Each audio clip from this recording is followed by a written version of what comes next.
अस्सलामु अलैकुम वरहमतुल्लाहि वबरकातुहू। रमज़ान मुबारक का ये जो महीना चल रहा है, इस महीने में बहुत सारे बहन भाई हमारे ज़कात अदा करते हैं। ज़कात किस पर फ़र्ज़ होती है, ज़कात कितने सोने पर होती है, कितना चांदी पर होती है, कैश पर कितनी ज़कात होती है, कितनी ज़कात देनी होती है, ज़कात कब देनी होती है, ज़कात किसको दे सकते हैं, किसको नहीं दे सकते हैं, इस तरह के बहुत सारे सवालात जो आपके हैं, इनके जवाबात पहले दिए जा चुके हैं और उन वीडियोज़ के लिंक हम आपको इंशाल्लाह डिस्क्रिप्शन में दे देंगे। तो वहाँ जाकर आप सारी चीज़ें, सारी मालूमात ये समझ लीजिए।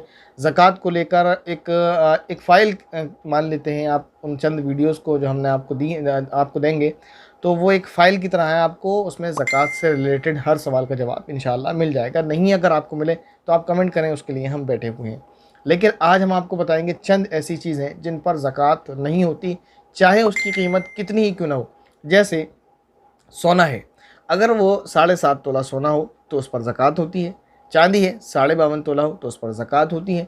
या कैश हो, वो सारी चीज़ें बता दी गई हैं।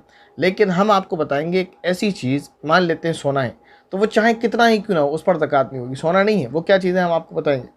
तो वो चीज़ें ऐसी हैं कि उनकी कीमत कितनी ही क्यों ना हो, आपके ऊपर ज़कात उसकी नहीं होती है। उनमें से पहली चीज़ है आपका रहने का घर। जिस घर में आप रह रहे हैं उसकी कीमत कितनी ही क्यों ना हो, वो 1 करोड़ का हो, 10 करोड़ का हो, कितनी ही कीमत क्यों ना हो उसकी, चाहे मान लें आपने ताजमहल ही क्यों ना बना रखा हो अपने लिए, लेकिन अगर उसमें आप रह रहे हैं तो उस पर ज़कात नहीं होगी।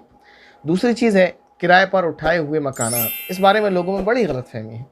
याद रखें, किराए पर जो मकान आपने उठाए हुए हैं, तो 1 हो, 2 हो, 10 हो, 50 हो, आपको अल्लाह ताला ने पैसे दिए, आपने हज़ारों की तादाद में मकान बना दिए और उसको किराए पर उठा दिया, तो उनमें से किसी भी मकान पर ज़कात वाजिब नहीं होगी। लेकिन इसमें एक चीज़ समझने की है, लोग इसमें थोड़ी सी जो है गलतफहमी लोगों को हो जाती है। वो ये भी ये समझते हैं कि इससे ज़कात का कोई लेना देना नहीं। ऐसा नहीं है, बल्कि इससे जो आमदनी है आपकी, जो किराया आ रहा है, जो अर्निंग आप कर रहे हैं, उस अर्निंग पर ज़कात होगी। यानी जो वो कैश आप ले रहे हैं या किसी भी सूरत में आप किराया जो वसूल कर रहे हैं, उस किराए पर ज़कात होगी। याद रहें, बाज़ लोगों को ये गलतफ़हमी होती है, वे समझते हैं कि ये जो प्रॉपर्टी है, क्योंकि हम इसमें रहते नहीं हैं तो ये एक्स्ट्रा है, लिहाजा इस पर ज़कात है। तो ये गलतफ़हमी है।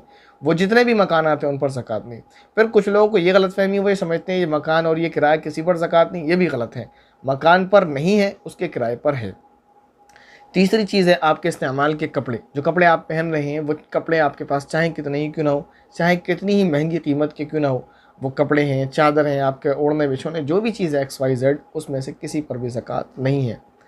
चौथी चीज़ है घर का साजो सामान। आपके घर का साजो सामान है, आपका फर्नीचर है, आपकी अलमारी है और बहुत सारी चीज़ें आपकी हैं जो आपने अपने घर में रखी हुई हैं।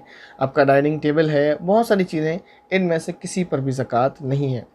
पाँचवीं चीज़ है सवारियाँ। आपकी गाड़ी है, आपके पास कार है, आपके पास टू व्हीलर है, वो चाहे कितनी ही क्यों ना हो आपके पास और चाहे कितनी ही कीमत की क्यों ना हो। आप इस वक्त अपने वक्त की महंगी से महंगी कार क्यों ना रखते हो, आपकी उस कार पर आपको ज़कात नहीं देनी, उस कार पर आप पर ज़कात नहीं। अल्लाह ताला ने आपको माल दिया हो तो आपने जहाज़ ही क्यों ना ले लिया हो अपने लिए प्राइवेट, उस पर भी आपको ज़कात नहीं देनी है। चीज़ है घर में रखा हुआ खाने पीने का ज़ख़ीरा। बहुत सारे लोग अपने घर पर बहुत ज़्यादा जो है मकदार में खाने के लिए स्टॉक कर लेते हैं। जैसे लोग 1-1 कुंटल तेल मंगा रहे हैं और इसी तरह वो गेहूँ बहुत सारा इकट्ठा करके रखते हैं। बहुत सारे लोग चावल ज़्यादा खाते हैं तो वो चावल की बोरियाँ मंगा के रखते हैं। अलगर्ज़ उनके घर पर जो खाने का सामान है, चाहे उन्होंने मेवा ही लाकर क्यों ना रखी हो, तो उनके घर में जो खाने का ज़ख़ीरा है, वो अगर लाखों बल्कि करोड़ों की कीमत में क्यों ना पहुँच जाए, उस पर भी ज़कात नहीं होगी, बशर्ते कि वो खाने के लिए हो, बेचने के लिए ना हो। इसके बाद जो है वो हैं हीरे जवाहरात। जो आपके पास हीरे जवाहरात अगर हैं, आपके पास हीरे का हार है या हीरे की अंगूठी है, तो इस पर ज़कात नहीं है। हाँ, अगर आपने बेचने के लिए ये चीज़ें ख़रीदी हुई हैं तो फिर इस पर ज़कात है। लेकिन अगर आपने इस्तेमाल के लिए रखी हुई हैं तो फिर उस हीरे पर ज़कात नहीं है। लेकिन अगर हीरे की अंगूठी आपके पास है जो सोने की है, चांदी की है, तो अगरचे उस हीरे पर ज़कात नहीं है, लेकिन उस सोने पर जो अंगूठी में है या उस चांदी पर जो अंगूठी में है, उस पर ज़कात है। इसके बाद है मुताले की किताबें। जैसे ये किताबें हैं और भी किताबें हैं, आपके पास भी रखी होंगी, आप पढ़ने के शौकीन हैं, आपके पास दीनी दुनियावी जिस भी तरह की किताबें हैं, तो जो किताबें आपके पास रखी हुई हैं, चाहे उन किताबों की कीमत कितनी ही क्यों ना हो, जैसे हमारे पास है, अल्लाह का करम है, और उलमा के पास मैं समझता हूँ मामूली बात है कि लाखों की कीमत में किताबें होती हैं, मामूली बात है, क्योंकि इतनी तो अल्हम्दुलिल्लाह मेरे ही पास है। तो इतनी किताबें आपके पास लाखों की तादाद कीमत में क्यों ना हो, करोड़ों की कीमत में क्यों ना हो, बहुत सारे उलमा तो ऐसे हैं कि जिनका सारी ज़िंदगी का जो असासा है वो उनकी किताबें ही हैं।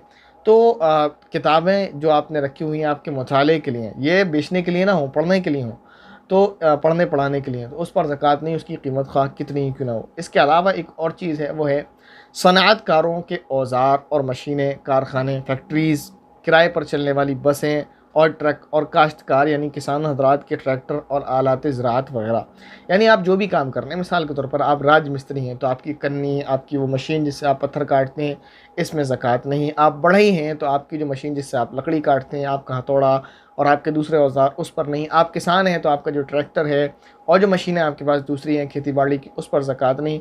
इसी तरह आप जो भी काम करते हैं, आप मिसाल के तौर पर आप एक ड्राइवर हैं और आप गाड़ी चलाते हैं, बस चलाते हैं, आपने एक बस ख़रीद रखी है और आप बस चलाते हैं, वो आपकी कमाई का ज़रिया है, तो उस बस पर आपको ज़कात नहीं देनी है। तो ये चंद वो चीज़ें थी जिन पर ज़कात नहीं है, जो आपको बता दी गई। अगर ज़कात के ताल्लुक़ से कोई सवाल आपके ज़हन में है, तो कमेंट ज़रूर कीजिएगा, इंशाअल्लाह आपको उसका जवाब देने की मुकम्मल कोशिश ज़रूर की जाएगी। अस्सलामु अलैकुम वरहमतुल्लाहि वबरकातुहू।